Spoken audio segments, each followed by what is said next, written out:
Olá, muito bom dia. Este é o programa Rumos das Igrejas Batistas do Estado de Minas Gerais, uma parceria da Convenção Batista Mineira com o Colégio Batista Mineiro. É um prazer muito grande saber que você tem nos assistido a cada sábado.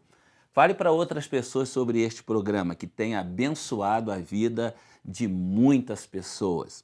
No programa de hoje, nós estamos recebendo aqui o advogado Dr. Arlécio Júnior. Arlécio Júnior é conhecido por todos como Júnior, e assim que eu vou me dirigir a ele. Bom dia, Júnior. Bom dia, pastor. Bom dia a todos que estão nos assistindo. Prazer ter você aqui conosco Prazer é meu. para conversarmos um pouco sobre alguns aspectos legais que envolvem a igreja e que envolvem também o ministério pastoral. Então, vamos começar pela igreja, porque hoje as pessoas têm iniciado igrejas aí, não é? À torta e à direita, e num momento ou no outro, essa igreja pode ser vítima de uma fiscalização. E aí eu te pergunto, para uma igreja funcionar dentro da legalidade, quais seriam os passos a seguir? Pastor, esse tópico é muito interessante, porque a igreja ela tem que entender que é uma pessoa jurídica de direito privado. Ela deve iniciar seus trabalhos com seu estatuto pronto, procurar um advogado e um contador para que registre esse estatuto, assinem esse estatuto e registre no cartório. É o primeiro passo que ela precisa ter, ela precisa fazer, cumprir. Depois disso, a igreja tem que procurar o alvará de funcionamento em sua localidade, onde ela vai trabalhar, vai realizar os seus serviços.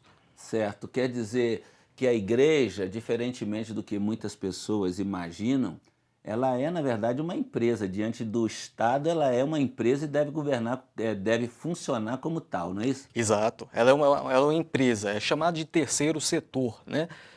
Ela tem toda a parte contábil, toda a parte gerencial que é feita e administrada pela Receita Federal, pelos órgãos de controles internos do Estado e externos do Estado ao mesmo tempo. E quais são os caminhos que a pessoa tem para ter o seu CNPJ, a igreja, para ela conseguir o alvará de funcionamento e inclusive também para fazer suas declarações, porque a igreja tem que fazer suas É declarações, não é? verdade.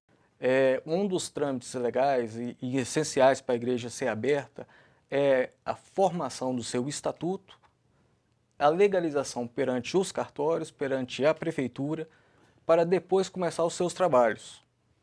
E no caso o CNPJ, como que é conseguido pela igreja? Qual que é o órgão? No cartório também? O CNPJ ele vai pelo CNAE da empresa, que é obtido na Receita Federal. Um contador saberá de todos O esses contador é que é o trâmites. responsável por fazer esse CNAE, o adequado enquadramento. É importante para o contador essa questão do CNAE e para as igrejas, porque nesse enquadramento do CNAE da igreja vai demonstrar as imunidades e isenções que ela tem em relação a tributos. E no caso também da declaração de imposto de renda, a igreja ela tem que fazer, não tem? A igreja é imune a imposto de renda, mas ela tem que fazer como obrigação acessória. Isso é feito através do contador. Mas ela tem que fazer Ela a tem que fazer. declaração. E o contador pode ser um voluntário da igreja ou deve ser alguém contratado? Pode ser alguém, qualquer membro da igreja, preferencialmente membro da igreja, mas a igreja, se ela dispor de muito volume, e se for uma igreja maior, seria bom sempre ter um contador contratado. A legislação diz alguma coisa que ela tem que ter obrigatoriamente ou não? Toda empresa tem que ter um contador, ela tem que prestar contas à União, ao Estado e ao município de suas receitas e do que ela está fazendo com o dinheiro que recebe. Ela precisa ter um contador para orientá-las e prestar essas informações. É obrigatório. Agora, no relacionamento da igreja com o zelador ou outros funcionários, porque às vezes a igreja conta com aquela mão de obra espontânea, não é? As pessoas que ajudam no trabalho da igreja, mas como deve ser este tipo de relacionamento? Importante essa pergunta porque a gente vem seguindo e surgindo cada vez mais pedidos de explicações quanto a isso por parte das nossas igrejas. Zelador da igreja é um contrato de trabalho. Ele é regido pela consolidação das leis do trabalho. A igreja precisa ficar bem atenta a esse tipo de relação que é de emprego. Voluntários são voluntários. Ou ele faz um contrato de voluntariado, que não é muito estimulado por nós, porque entendemos, enquanto juristas, que o trabalho da igreja é ministério. Então, ele não tem nenhum caráter de você receber dinheiro, de Entrar na você entrar justiça para pleitear algum ressarcimento, a pessoa não tem esse direito? Não tem esse direito, porque é um ministério. Se é ministério, ele é dado por Deus. Mas como prevenção, o melhor seria, no caso, assinar um contrato de voluntariado. Para os zeladores, o contrato de trabalho. Para aqueles que trabalham de forma não eventual, um contrato de trabalho. Os que trabalham de forma eventual, contrato de voluntariado não é bom. É melhor contar como ministério.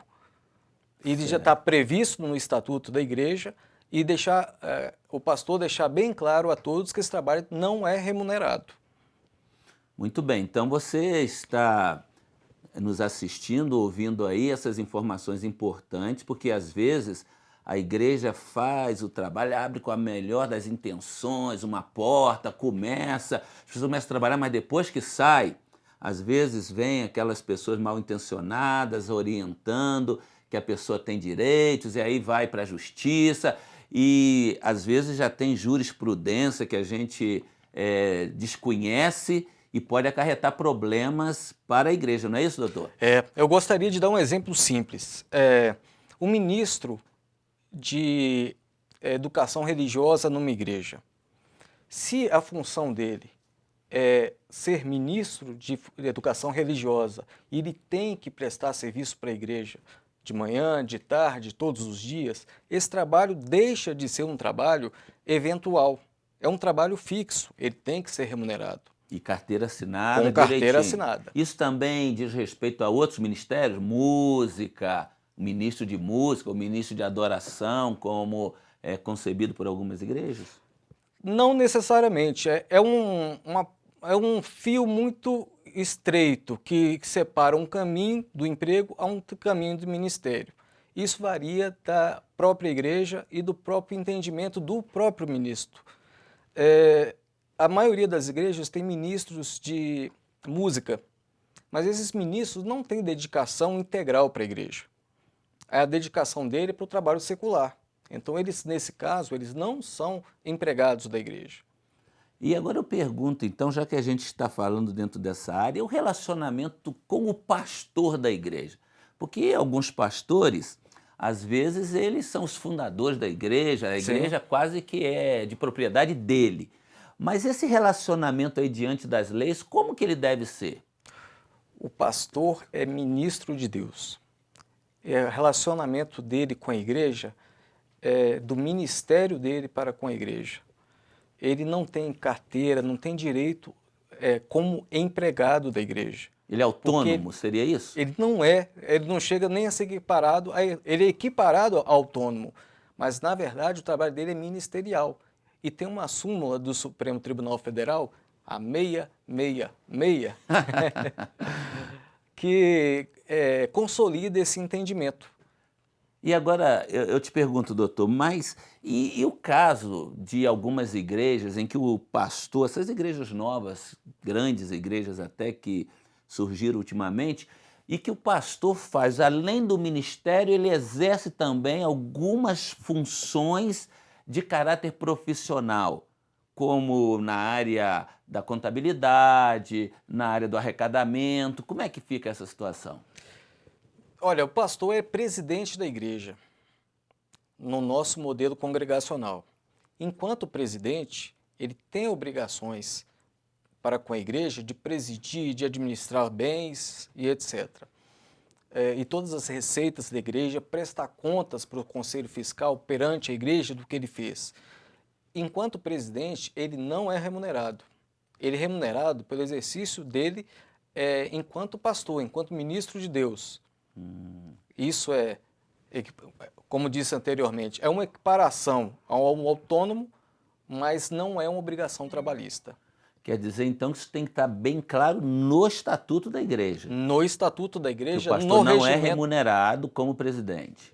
há documentos que orientam a respeito disso. É bom as pessoas procurarem as igrejas, os membros das igrejas, para saber sobre isso. É muito importante deixar isso claro. Agora, como o nosso tempo está chegando ao final, eu queria perguntar, como jurista, quais são os assuntos assim que você tem mais orientado as igrejas, que as igrejas têm tido maiores dificuldades hoje em dia? Os assuntos mais pontuais em relação à igreja e Estado. As igrejas acham que são imunes a todo tipo de tributo. A imunidade prevista na Constituição Federal é a imposto. Todo tributo que começa com I, a igreja é imune. Sim. Agora, taxas, contribuições, a igreja não tem esse tipo de imunidade. Isso é recorrente, esse pedido de esclarecimento das igrejas. Na prática, você poderia enumerar quais seriam esses itens que a igreja pode requerer isenção? Sim. O imposto, o IPTU, ISS, QN, o imposto de transmissões de bens, Sobre energia imóveis. também? O ICMS é uma questão polêmica, mas em Minas Gerais está sendo publicada uma lei isentando as igrejas do ICMS. No nosso ver, nós que somos juristas, entendemos que há imunidade, mas os tribunais superiores não vêm reconhecendo de 3, 4 anos para cá. E o IPTU também é bom dizer que a isenção é apenas para templos próprios, não é? Porque parece que para templos alugados, dependendo da cidade, a igreja é obrigada a pagar, né? Exato. O IPTU é para templos próprios, mas há uma extensão da imunidade em relação ao IPTU. A casa pastoral também é imune ao IPTU. Se for própria da igreja ou não? Se for própria ou se for alugada, mas é bom registro na prefeitura da cidade. Bem, você está recebendo aí algumas informações muito importantes sobre o funcionamento da igreja. Eu agradeço ao Dr. Arlécio Júnior por estar aqui com a gente e eu queria que você desse a sua última palavra aos que estão nos assistindo. Para vocês que estão nos assistindo, o importante é lembrar que a igreja é uma pessoa jurídica. É importante você ter legalizado todos os seus passos para que você não responda perante a Receita Federal, estadual e o município sobre suas atitudes, sobre suas ações. É importante o pastor estar bem ciente, pastor de qualquer igreja que for ser aberta, estar bem ciente da sua responsabilidade civil sobre todos os atos praticados e manter a contabilidade sempre em dia. Muito bem, então se você precisar de qualquer outra informação, o Dr. Arlécio está assessorando a convenção, assessorando as igrejas, assessorando as associações. Se você tiver qualquer demanda judicial, entre em contato conosco. Será que a gente poderia deixar aí um endereço eletrônico da convenção para as pessoas entrarem em contato? Tem algum endereço? Você pode mandar e-mail para arlecio.franco@terra.com.br ou ligar diretamente na Convenção Batista Mineira. Todos os dias estou na Convenção Batista de 14 horas até as 18 horas. Muito bem, então está aí o nosso telefone, você pode entrar em contato conosco. Espero que essas informações tenham te ajudado. No próximo sábado estaremos de volta com mais uma importante palavra para o seu coração. Até lá e que Deus te abençoe. Faculdade Batista de Minas Gerais. Para quem quer realizar. 50% de desconto na matrícula. Garanta já a sua vaga. Graduação em Administração, Ciências Contábeis, Direito e Teologia. Graduação Tecnológica, Rede de Computadores e Banco de Dados. Pós-graduação, áreas do Direito, Gestão e Teologia. Cursos à distância e presenciais. Inscrições pelo telefone 3429-7351 ou no site www.faculdadebatista.com.br.